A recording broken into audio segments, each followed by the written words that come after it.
flame of Mugen Tenshi.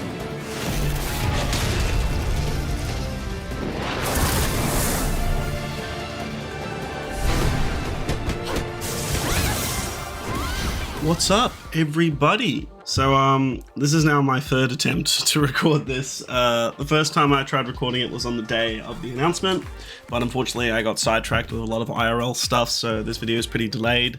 But I just want to make a quick video discussing the new DOA announcement since, well, guess what? No longer dead, now alive is the current sentiment. Dead or Alive is back. They are making new content for the series, and it's all very exciting. And it's particularly exciting for me since recently I've been getting into this franchise and I've been running lobbies and stuff and just in general trying to get more into DOA, and I've been having a great time. It's become one of my favorite fighting games, and I've been supporting it at locals. As far as my FGC centered responsibilities are concerned, Dead or Alive is my game within my local scene. I'm known as the DOA guy now. So for me, this is a very big deal. But I wanted to talk about what they've announced and how I feel about them, because I'll be honest, I'm actually pretty lukewarm on all of the announcements. Obviously with the exception of the fact that there is straight up a new game coming, that is obviously very exciting, but I mainly want to talk about Last Round and what their plan is for that. Because I'll be honest, from what we've heard so far, I don't know if Last Round is really what we're looking for right now, if it's what we want. So DOA6 came out in 2019, and it had a mixed reception, had a very mixed reception, mostly connected to how microtransactions were handled, lack of content compared to DOA5, and how it compared as an overall package, and some gameplay implications. Though I would argue the gameplay implications are probably the least important out of everything that 6 did wrong.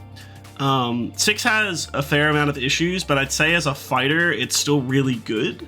And as much as everyone loves to complain about the meter system, I have another video planned discussing that kind of stuff, but that is not really my issue with 6, and I don't think that's what 6 did wrong. I want to discuss different implications about Last Round and how it compares as a product to OG6. So with Last Round, there's a few key things they're clearly pushing for with this update as to what the actual intention of the update is. Obviously, with the announcement of a new game, they want to get eyes back on the DOA series. They have a pretty recent installment in 6. As far as like dormant franchises are concerned, it was only 7 years ago, which isn't too bad in the zeitgeist. So it makes sense for a re-release, and it was also not on modern platforms, which is a big deal. It was not on the new generation of hardware. So Last Round's clear main intent is to get a version of the game on main hardware on official, through official means, right? And have some light updates sprinkled in to better incentivize people purchasing. The main inclusions are all the DLC characters are included, minus Mai and Cooler, which we'll discuss in a second, right? Some new outfits and and a new photo mode, new fancy photo mode, right? But that lies the problem. That's it. That is the main incentive of DOA6 Last Round. If you don't own DOA6, Last Round will obviously be a better pick. It's going to include all the prior release content, and apparently there will be new content coming in the form of new characters and costumes. Slight caveat with the new characters though, I may as well bring it up now. The announcements did not include any mention of Mai or Cooler. As you probably know, Mai and Cooler are in DOA6. They are the guest characters of the game as King of Fighters reps, right? And they're very strong too. They're very meta relevant. And the new trailers do not mention them at all. Neither does the website. So I'm a little worried where they're going to be. I don't think they're going to be removed outright, but I'm expecting at the very least they're going to be resold. Obviously, I don't have any info on how the license is being handled for that kind of thing. I can't imagine it's very difficult to get them in this new version of the game. Like, as far as we can tell, this new version is basically DOA6, just the same version we've already been playing, right, with some minor tweaks. But I really want to know soon what their plan is with that, because if new characters post-launch means, oh, we're just going to sell you the old characters again, I'm going to be pretty annoyed about that. I already bought Mai and Cooler once. I'd like it if I didn't have to buy them again. I will if I have to, because I like them, but that would be very irritating. But no mention of them is concerning. But the real concern is no rollback, no updated online.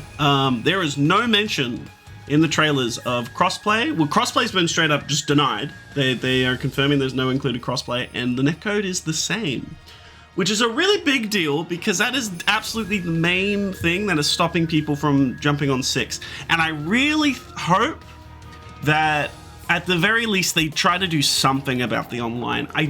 While I am in a situation where the poor online doesn't bother me very much, I play with people very locally.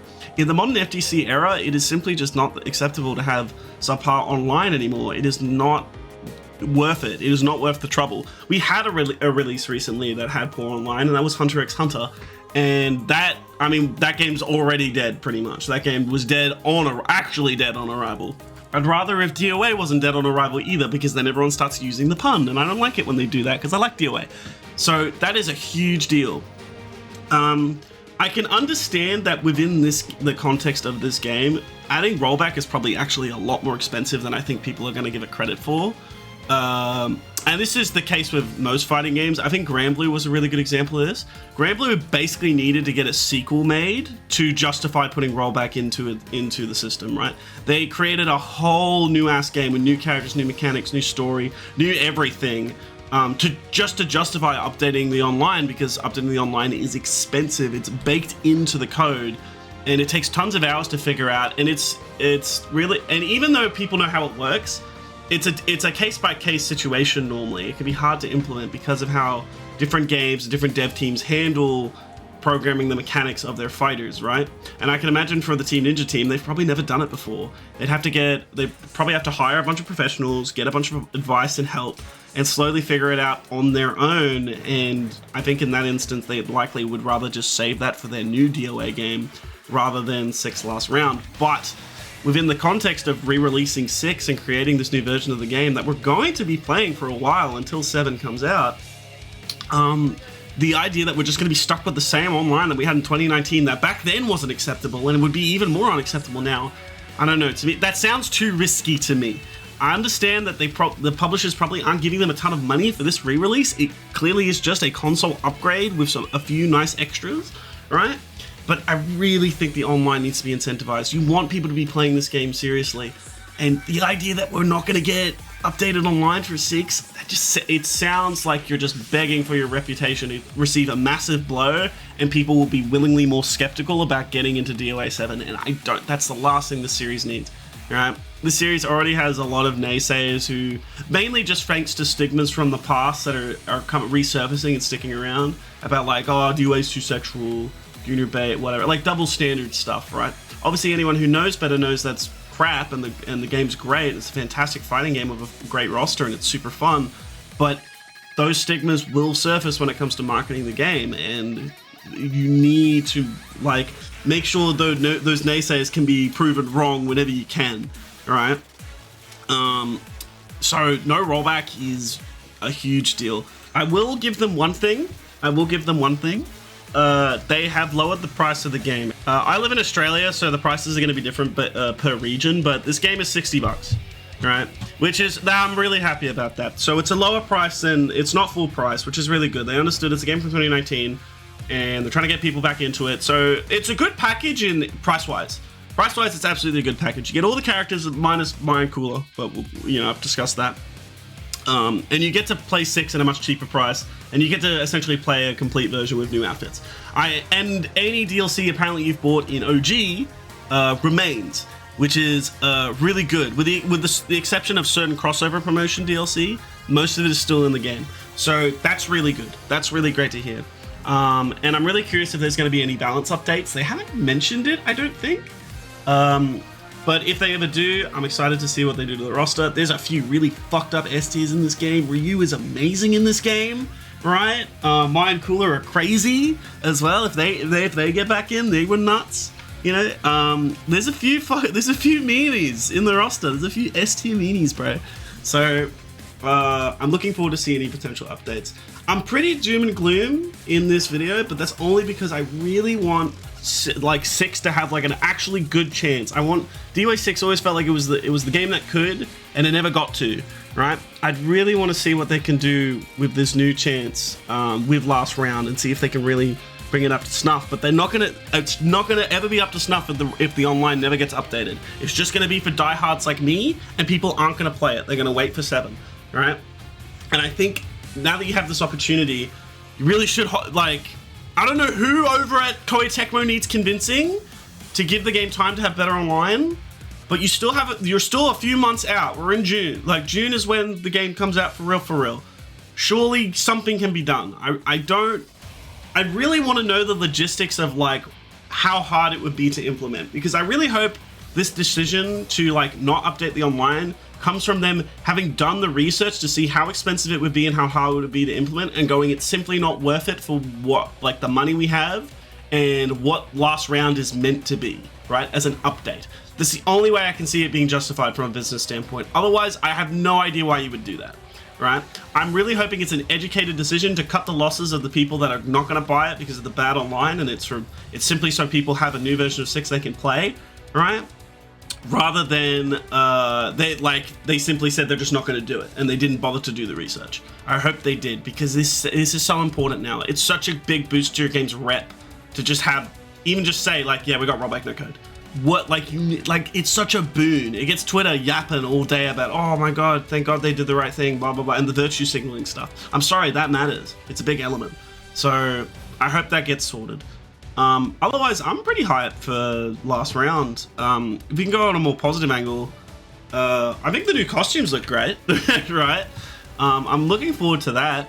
And now that it's at a cheaper price, I'm also looking forward to actually like being able to tell people to go buy it, and they may actually go buy it, right? Here's the outfits. So this is from Venus Vacation, I believe. I don't know where this Nico outfit came from. I assume that's Venus Vacation as well. I think this is a reskin of her Ninja Gaiden Free outfit, but it's cool. I'm glad this outfit's back. This is probably my favorite. They gave Honoka her Prism fit, and this is my favorite Honoka fit. I think that she's never actually looked like cuter than this. So I'm really happy this outfit's in the game, and I hope they keep up this quality. I hope we get some more male outfits as well. Listen, I love the girls, but you know, like Hayate's in the game too. I would like it if Hayate or someone else got an outfit.